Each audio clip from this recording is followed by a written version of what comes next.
दोस्तों यानी कि आज मैं तारीफ़ किसका करूं भाई साहब। आज नेपाल क्रिकेट टीम में मैं किसका तारीफ़ करूं। अब क्या ही बताऊं दोस्तों, आपको पता होगा कि आज नेपाल वर्सेस यूएसए 20 ओडीआई का मैचेस था। उस मैचेस में भाई जिस अंदाज में आज नेपाल के खिलाड़ी ने खेला है और जिस अंदाज में आज बॉलिंग हुआ है और जिस अंदाज में बल्लेबाजी हुआ है, इसलिए मैं पूछा आप लोगों से कि मैं तारीफ़ किसका करूं। भाई ऐसा तारीफ़ कहें किसका करूं। अब सोचो कि नेपाल के जो पहले तो भाई बैटिंग करने आई यूएसए की टीम ने भाई साहब जैसे तैसे करके 193 रन का टारगेट दिया और उस लक्ष्य को पूरा करने वाली नेपाल के टीम ने भाई जिस अंदाज में आज बल्लेबाजी किया और जिस अंदाज में आज बल्लेबाजी करके दिखाया, और इसीलिए मैं बोला पहले कि भाई मैं तारीफ़ किसका करूं, यानी कि किस खिलाड़ी का मैं तारीफ़ करूं। क्योंकि भाई साहब किसका तारीफ़ करूं, या बॉलिंग में तारीफ़ करें या बैटिंग में तारीफ़ करें।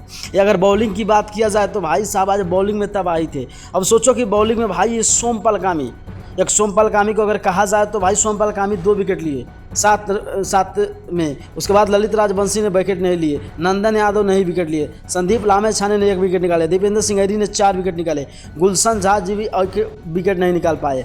और मगर बात क्या करो, बॉलिंग तो छोड़ दो, बैटिंग में भाई साहब एक तरफा जिताया है। यानी कि कहते हैं कि नेपाल क्रिकेट टीम में भाई किसी को ड्रॉप कर दो तो भाई खूंखार हो जाता है। उसी तरह आज नेपाल के भाई कुशल भुरतेल जिस अंदाज में आज बल्लेबाजी किया भाई, सच में आज तारीफ़ योग्य था। और ऐसा तारीफ़ योग्य मैं क्या ही बताऊँ आपको, यानी कि गजब का जीत हासिल किया भाई। आप लोग भी जरूर कुशल भुरतेल के लिए कुछ लिखे और आशिक सब के लिए लिख कर जाए और वीडियो को जितना होकर उतना शेयर करें। धन्यवाद।